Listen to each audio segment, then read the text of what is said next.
Selamat malam, saya Fristian Gereja. Anda menyaksikan obrolan malam. 52% dari total pemilih pada pemilu 2024 nanti adalah anak-anak muda. Totalnya sih 204 juta atau sekitar berarti 52% itu 106 hingga 107 juta. Besar sekali. Nah, para baca pres, ini masih saya sebut baca pres karena pendaftarannya baru bulan Oktober. Sudah punya beda-beda istilahnya. Ada juru kampanye muda, ada juru bicara muda. Apakah mereka, sosok-sosok muda ini hanya menjadi etalase? Itu pertanyaan pertamanya. Yang kedua, apa yang mereka bisa lakukan untuk mengajak semua yang sebayanya untuk tidak apatis secara politik? Konkretnya seperti apa? Saya ajak Anda bicara dengan juru bicara dan juru kampanye dari 3 baca pres yang sudah hadir di studio BTV.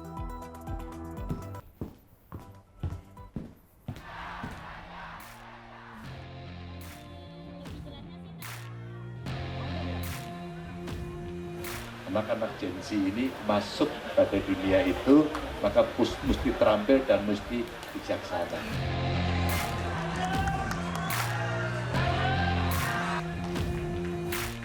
Gen Z ini perlu mendapatkan fasilitas agar mereka bisa berkreasi, bisa berekspresi, menunjukkan keterampilannya, sehingga punya nilai tambah yang lebih. Karena mereka ternyata sangat kreatif. Selamat siang Bapak.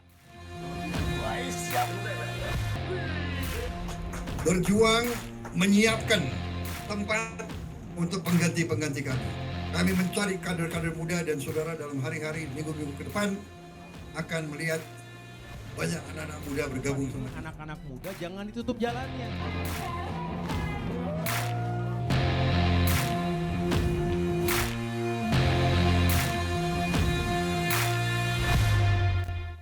Saya perkenalkan dari sebelah kanan dan ke kiri ya. Jadi karena pembagian urusan tempat, jadi bukan sebagai nomor urut. Karena nomor urutnya baru bulan Oktober nanti setelah pendaftaran baru tahu. Di sebelah kanan saya ada beda istilahnya ya, juru kampanye nasional muda. Ya. Ganjar Pranowo, ada Aryo Seno atau Mas Seno. Selamat malam, Mbak Priscia. Selamat malam, terima kasih ini sudah fresh hadir. sekali malam ini kita. Ya karena semua anak muda ini biasanya saya iya. bicara dengan bapak-bapak, sekarang saya bicara dengan anak muda. Nah ini kalau di sebelah kiri saya ini udah kedua kali datang ke studio BTV, ada Diska Putri, juru bicara muda Partai Demokrat. Senang sekali hari ini lumayan segar-segar lawan bicaranya. Dan akhirnya bicara sama yang sepantaran. Dan akhirnya bicara dengan yang sepantaran. Nah ini yang paling kanan, ini baru pertama kali datang juga. Ini namanya Astrio Veligen, juru bicara muda tim pemenangan Prabowo Subianto. Betul ya? Itu nama atribusinya ya? Betul. Oke, Mas Rio, Mbak Diska dan juga Mas Seno. Terima kasih sudah hadir untuk bicara banyak dan akhirnya memberi kesan sangat segar hari ini karena anak-anak muda yang kemudian kami undang. Bergabung melalui sambungan Zoom ada Direktur Eksekutif Voxpol Politik Research and Consultant, ada Bang Pangi Syarwi. Bang Pangi. Ya, selamat malam Mbak Pristian. Ini wardrobe-nya juga menyesuaikan ya, selamat malam ya. Wardrobe-nya juga menyesuaikan jadi lebih anak muda. Bang Pangi, saya ajak nanti Anda untuk ngobrol. Saya mau ajak 3 narasumber saya di studio untuk warming up lebih dulu. Ini memang bukan di studio olahraga, tapi karena semangat muda jadi saya juga mau mulai dengan warming up. Kita pemanasan dulu. Saya akan beri pertanyaan pendek buat ketiganya. Saya mulai dari siapa ya? Saya mulai dari sebelah sini aja dulu deh. Mas Seno ya, dari sebelah kanan. Oke. Mas Seno, apa yang 2 kata yang dicita-citakan oleh Ganjar Pranowo? Gerak cepat. Gerak Indonesia cepat. maju. Indonesia maju. Ya. Itu 4 kata ya? Iya. Kalau 2 kata gerak cepat. Oh, 2 kata? Gerak cepat. Gerak cepat. Ya. Oke. Mbak Diska, apa 2 kata yang disukai oleh baca pres yang sudah didukung oleh Partai Demokrat Anies Baswedan? Bekerja dan terus belajar. Bekerja dan terus belajar. Banyak juga katanya. Kata juga. Oke. Mas Rio, apa yang 2 kata yang menggambarkan sosok Prabowo Subianto? Sejahtera dan maju. Sejahtera dan maju. Ini sama kata maju nih, dua-duanya nih. Janjian ya? Cuman kalau kita kan harus terus maju. Oh, terus maju. Iya. Mas Yono nggak terus maju? Kalau kita maju lebih cepat lagi. Oh, lebih cepat. Oke. Itu bedanya ya? Jadi bedanya kita tidak hanya maju, tapi lebih cepat, speed. Gitu. Ini bukannya memperebutkan satu kata maju tadi, karena hari-hari ini kayaknya banyak yang mempersepsikan ini Pak Prabowo dan Pak Ganjar ini menunjukkan dua sosok yang dekat dengan Pak Jokowi, bukan ya? Bukan. Kita kan masih warming up dulu nih. Oh, kita masih warming up. Oke. Ternyata cukup mengenal masing-masing setidaknya punya persepsi terhadap sosok-sosok baca pres yang mau ditawarkan dalam tanda petik kepada seluruh rakyat Indonesia, 204 juta nanti yang punya hak pilih, termasuk 52%-nya nih, yang seumuran semua nih. Yang seumuran semua. Tadi pertanyaan yang paling esensial, saya mulai dari Mas Rio deh. Mas Rio, apa sih makna bagi pribadi sosok atau fungsi atau keberadaan dari juru bicara muda? Gak hanya juru bicara tapi juru bicara muda. Buat apa sih kalau ditanya sama teman-teman sebaya? Jadi Partai Gerindra dan Bapak Prabowo Subianto itu mempercayai bahwa muda itu adalah dua hal. Yang pertama, muda itu adalah kesempatan, dan yang kedua, muda itu adalah kekuatan.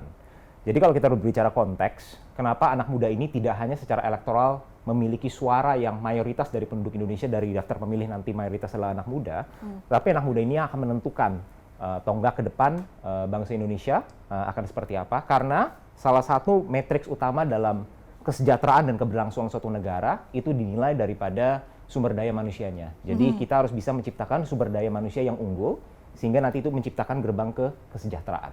Oke, saat diajak jadi juru bicara muda itu apa? Kan biasanya kalau ada yang mau ajak kita, atau justru sebaliknya Mas Rio sendiri yang berpikir bahwa penting untuk mengambil peran, maka ya saya akan mengambil peran menjadi juru bicara. Artinya ada di garda terdepan. Sebenarnya begini, jadi kalau kita berbicara berkontribusi kepada negara, kan tidak mutlak harus melalui jalur politik. Banyak jalur pengabdian yang anak-anak muda kita berkarir, menjadi insinyur, menjadi dokter, untuk bisa memajukan berkontribusi pada negara. Tetapi begini, satu hal yang kita perlu ingat adalah tidak ada satu negara pun yang bisa melepaskan diri dari arah perkembangan di luar daripada konteks politik. Jadi yang perlu kita pahami adalah kenapa sekarang banyak sekali katakanlah orang-orang bilang anak muda generasi itu apatis. Sebenarnya bukan apatis, tapi justru terlalu kritis. Kenapa? Karena begini, mereka belum bisa menemukan relevansinya politik terhadap keberlangsungan hidup mereka seperti apa. Kalau kita bandingkan dengan negara-negara yang welfare-nya bagus, seperti negara-negara di Eropa Barat atau Amerika Serikat katakanlah, politik itu sudah menjadi bagian dari nafas kehidupan mereka sehari-hari. Kita berbicara tentang job markets yang ada di negara-negara maju, minimum wages yang diproteksi, infrastruktur yang semua ditentukan disediakan. melalui kebijakan politik. Dan itu ujung-ujungnya akan menjadi bantalan-bantalan yang penting untuk potensi kita sebagai anak muda dalam mengejar mimpi kita. Kenapa misalnya contoh kalau kita berbicara konteksnya, ketika negara mengalami krisis katakanlah, Amerika pernah mengalami 2 kali krisis hebat. Satu mungkin kita mengingat yang namanya The Great Depression. Itu zamannya waktu itu dari Herbert Hoover, transisi ke Franklin Roosevelt. Yang kedua adalah yang kemarin pas pandemi COVID. Apa yang negara maju bisa lakukan seperti Amerika adalah mereka bisa memberikan bantalan-bantalan sosial supaya keberlangsungan roda ekonominya terus berjalan. Jadi garansi itu yang kita perlukan sebagai anak muda.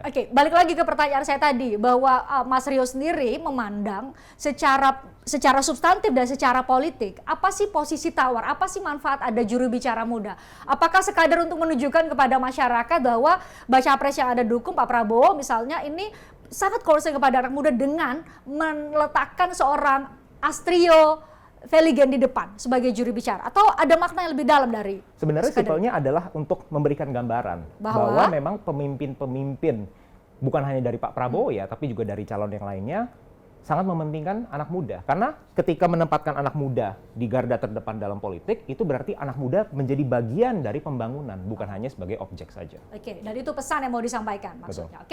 Mbak Diska, kalau Mbak Diska sih nggak terlalu sulit, karena kalau ketua umum partainya sih masih muda juga ya. Betul, paling muda di parlemen. Ketua umum paling muda. Kita salah satu yang berhasil melakukan regenerasi di partai politik. Nah sekarang dalam kerjasama politik atau dalam koalisi bersama dengan baca presnya adalah Pak Anies Baswedan. Ketika ditunjuk menjadi juru bicara muda, jadi ini gak hanya juru bicara, tetapi juru bicara muda. Menurut seorang Diska, apa bedanya? Apa yang harus menjadi pembeda dari mereka yang juru bicara yang tidak masuk lagi menjadi kategori muda? Apa bedanya sih? Apakah sekadar usia?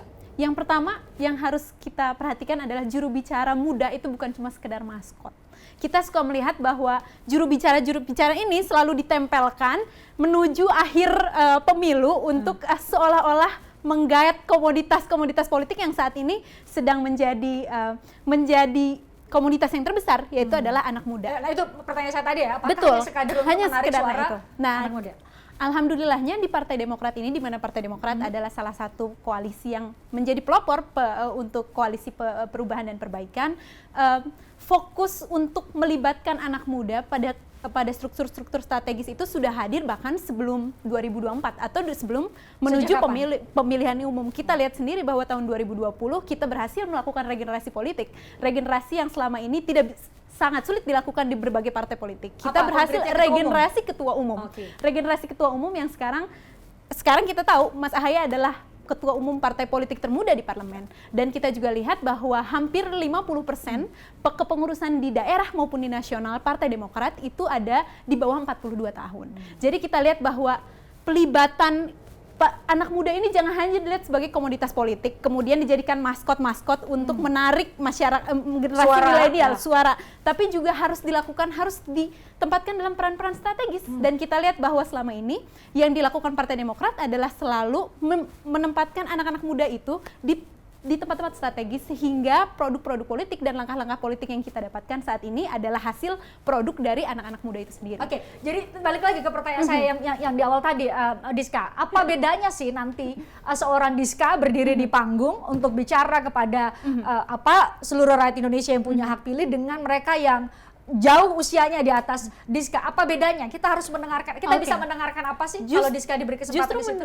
Justru menurut saya adalah yang saya rasakan saat ini adalah saya mendapatkan kesempatan yang sama dengan juru bicara senior yang ada, dan itu menurut saya adalah salah satu privilege, karena saya di sini bukan hanya sebagai juru bicara muda, tapi saya Mbak sendiri tahu bahwa saya selalu berada di antara yang lebih tua, yang lebih senior, tapi mereka memberikan saya kepercayaan, dan itu menurut saya adalah hal yang privilege yang tidak selalu saya dapatkan di partai politik lain atau misalnya di koalisi-koalisi lain, karena kita tidak membedakan antara usia, kita tidak pernah membedakan oh ya karena usianya muda jadi nanti harus melawan yang anak-anak muda. Tapi yang saya dapatkan sekarang justru adalah saya diberikan kesempatan yang sama dan diberikan kesempatan dan kepercayaan untuk benar-benar tampil seperti politisi yang lainnya, dan itu menurut saya adalah salah satu privilege yang menunjukkan bahwa koalisi perubahan Partai Demokrat berada di depan untuk melakukan peran-peran strategis yang benar-benar diberikan kepada anak muda. Jadi bukan hanya jubir pemuda ini bukan hanya sekedar maskot lah. Yang title yang disematkan kepada anak-anak muda yang dipilih.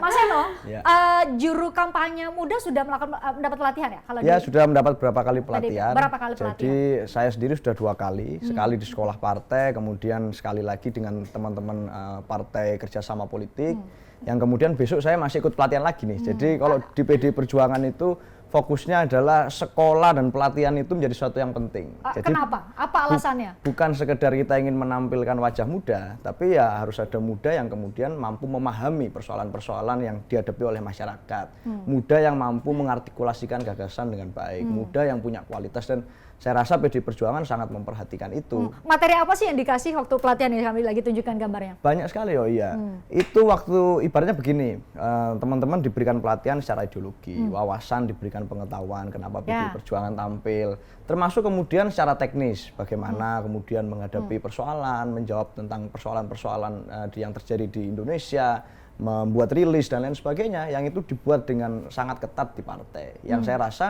semangatnya adalah begini, namanya orang sekolah itu nggak bisa serta-merta langsung ke S3 atau jadi profesor. Ya harus berjenjang dulu, ada SD-nya, ada SMP-nya, SMA-nya. Sehingga saat bicara muda, ini tidak hanya muda, tapi inginnya partai kita di PD Perjuangan adalah muda ini membawa kualitas yang baik. Jadi apa bedanya sih juru bicara muda Ganjar Pranowo saat ini, tipe pemenangan Ganjar Pranowo, dengan juru bicara yang usianya sudah tidak masuk kategori muda? Apa bedanya? Ya enggak ada bedanya lah, kan kita sama-sama menyampaikan apa yang kemudian menjadi visi misi dan kemudian perhatian beliau. Cuman kalau sama ngapain dibedain ada anak muda dan ada yang ini namanya kan kalau muda-muda ini kan fresh kan. Kita bicaranya jadi banyak yang bisa kita bicarakan. Saya selalu udah tua nggak fresh dong. Fresh juga, cuman ini freshnya kan karena masih muda, jadi kemudian ada gerak cepatnya itu. Jadi ini semua gerak cepat nih malam ini. Nah, saya merasa Mbak bahwa yang namanya menjadi juru bicara itu kan tidak hanya kita menyampaikan gagasan atau bicara mengkomunikasikan dari yang dipikirkan oleh para baca pres kita kemudian menyampaikan kepada kawan-kawan muda, kan tidak. di sisi yang lain kita juga mendengarkan apa yang kemudian menjadi persoalan di kalangan teman-teman kita, generasi muda Indonesia, yang ada yang privilege, ada yang underprivilege, kemudian mendiskusikannya dengan teman-teman yang kemudian ada di barisan senior-senior dengan baca pres kita dan lain sebagainya, yang kemudian ini proses dialognya berjalan dua arah, tidak hanya satu arah. Memangnya berbeda ya nanti outputnya ketika yang bicara dengan anak muda adalah juga anak muda, beda? Kan kalau bicara anak muda sama sesama bestinya, sama circle-circle-nya, itu kan bisa lebih klik gitu. Oh ngerti nih, ini ada teman-teman yang lagi galau karena dia jomblo lama, akhirnya mental health-nya dia terganggu. Nah ini kemudian kita bisa masuk ke situ karena kita mengalami itu. Saya ini kelahiran 2001. Lebih relate lah ya. Lebih relate. Okay. Saya kelahiran 2001, artinya Gen Z sekali gitu. Nah saat bicara tentang kehidupan teman-teman di berbagai macam daerah, di anak-anak muda di situ ya, tentunya ini menjadi bagian dari keseharian dan itu Pak Ganjar Pranowo ingin untuk menangkap itu dengan baik. Maka proses dialog terus terjadi dengan anak-anak muda dan itu natural. Saya rasa originalitas itu tampak. Ya. Kalau di Mas Rio sendiri, di Partai Gerindra sendiri udah ada nggak sih apa namanya penyerapan aspirasi oleh yang muda gitu, itu udah dilakukan nggak? Justru memang secara spesifik anak-anak muda yang berada di Partai Gerindra itu diminta untuk memberikan perspektif yang baru. Kenapa? Di momen apa? Jadi Dengan begini, instrumen apa? kita ngambil beberapa contoh ya. Dalam any historical events, anak muda itu selalu berada di garda terdepan sebagai early adopters dalam apapun. Konkretnya yang mana nih? Konkretnya yang mana? Misalnya contoh, kita bawa contoh ketika internet pertama kali diciptakan di laboratorium di CERN. Early adopters adalah anak muda. Ketika ada Civil Rights Movement di Amerika Serikat pada saat itu, Malcolm X maupun Dr. Martin Luther King itu adalah anak-anak muda, masih 20 dan 30-an umur. Kalau di Gerindra? Nah, ini yang membedakan. Kita adalah yang terekspos dengan konstruksi sosialnya pasti berbeda. Lingkungan pergaulan kita lebih banyak berbicara dengan anak-anak muda. Nah, ini merupakan perspektif-perspektif yang kadang-kadang hanya bisa diterima dan diserap dan disampaikan oleh sesama anak muda. Tapi ini wajar. Jadi kan kita memiliki age groups yang berbeda. Sama, mungkin ketika yang lebih senior bergaul dengan yang lebih senior juga, mereka juga perspektif berbeda. Tapi satu hal begini, kalau kita berbicara hari ini, Indonesia itu 70% populasi itu udah usia produktif. Jadi yang lebih relevan, terutama mayoritas dalam hal ini berarti adalah kita yang berada memang di sesama kategori usia produktif. Jadi itu alasannya ya, sama ya alasannya. Kalau Mbak Diska, ada nggak instrumen-instrumen yang konkret untuk menyerap suara-suara anak muda dalam proses setidaknya, ini kan harapannya kepentingan-kepentingan atau kebutuhan-kebutuhan dari anak muda bisa diserap dan kemudian diformulasikan menjadi sebuah kebijakan yang bisa dikonkretkan oleh baca pres ketika dia terpilih. Betul. Ya nggak? Jadi kalau menurut saya yang kita lakukan saat ini adalah membuat suara anak muda ini bukan hanya besar secara kualitas, tapi juga bukan hanya besar secara kuantitas, tapi juga secara kualitas. Jadi kalau saya boleh agak berbeda sedikit dengan Mas Rio, karena tadi bilang bahwa di negara barat misalnya politik lebih banyak, tapi kita juga lihat bahwa voter turnout di Amerika itu tidak pernah lebih dari 60%. Sedangkan di Indonesia sudah hampir 80 dan 90%. Jadi kita lihat bahwa sebenarnya anak-anak muda ini nggak terlalu apatis, anak-anak muda ini masuk kok ke pemilu, anak-anak muda ini masuk kok untuk memilih, tapi yang belum adalah bagaimana ini menjadi kualitas yang lebih baik. Jadi konkretnya kualitas yang lebih baik? Konkretnya adalah dengan kita tahu bahwa sekarang di Partai Demokrat ini, saya tadi sudah sampaikan bahwa di Partai Demokrat ini setidaknya ada lebih dari 50% anak-anak muda yang masuk, karena di bawah 42 tahun ini ada 50% pengurus anak muda, dan menurut saya itu adalah dari tingkat pusat ke dari daerah? tingkat pusat dan tingkat daerah. Jadi itu menurut saya itu adalah salah satu cara konkret bahwa anak muda ini bukan hanya didengarkan suaranya, tapi justru harus di-involve, harus dilibatkan langsung dalam organisasi politik dan langkah-langkah strategis politik ke depan. Jadi itu menurut saya adalah langkah konkret yang dilakukan Partai Demokrat, termasuk salah satunya adalah strategi politik untuk akhirnya muncul dengan koalisi perubahan dan perbaikan. Oke, Bang Panggi udah menyimak jawaban dari teman-teman juru bicara maupun juru kampanye muda nih. Bang Panggi, tadi pertanyaan yang substantif dan paling esensial menurut saya adalah bagi Anda sebagai analis politik melihat keberadaan dari anak-anak muda ini hanya sebagai etalase atau ada pelibatan yang lebih substantif dari mereka. Benar nggak mereka digunakan sebagai telinga, tidak hanya sebagai mulut bagi para baca pres, tapi juga sebagai telinga sehingga mereka bisa menangkap dengan frekuensi yang tepat juga apa yang dibutuhkan oleh anak muda. Oh, saya lihat ke belakang nih, Bang Panggi. Ya, Mbak Christian, saya pertanyaan yang menarik ya, bahwa anak muda itu kalau kita lihat itu cenderung lebih dijadikan sebagai komoditas politik atau kemudian hanya aksesoris hanya sebagai pajangan, saya pikir enggak juga ya, karena memang hari ini tren politisi-politisi muda makin banyak di Indonesia, ini yang menarik. Yang kedua, saya sebetulnya hadir hari ini Mbak Christian itu diundang sebagai memang satu-satunya saya yang dianggap pengamat yang milenial, tinggal saya sekarang, yang maksudnya yang level pengamat nasional gitu. Karena saya persis hari ini 37 tahun. Jadi 2 tahun lagi, 39 tahun saya tidak lagi gen milenial. Karena usia Gen Z itu kan 17 sampai 23, Gen milenial 3 sampai 39 tahun.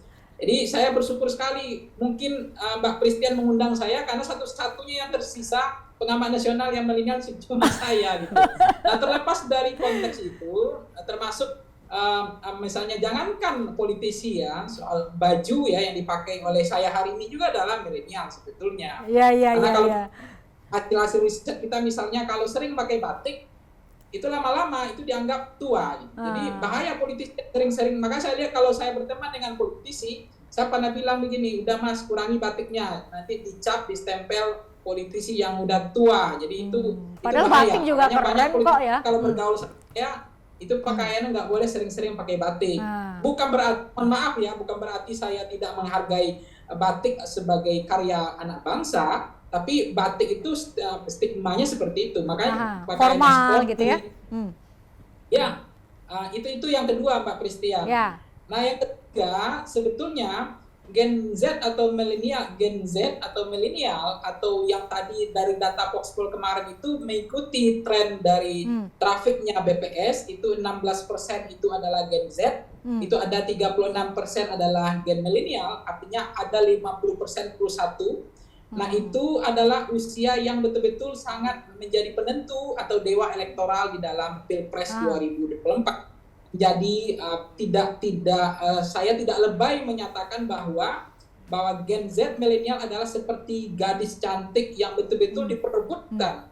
Banyak politisi berpikir bekerja keras untuk memastikan bahwa bagaimana cara untuk memperdaya, menggoda atau mempengaruhi sehingga bisa mengambil empati, mengambil hati dari Gen Z atau milenial ini. Jadi ini upaya yang tidak mudah. Apa saja langkah-langkah yang dilakukan oleh politisi sekarang misalnya, mereka harus berpakaian seperti anak muda, ngomongnya, bicaranya harus seperti anak muda, kemudian masuk kepada komunitas-komunitas anak muda yang mereka senang dengan hobi, habitus komunitas, hobi, itu juga masuk nongkrongnya dan seterusnya. Termasuk bagaimana cara berpakaian seperti anak muda.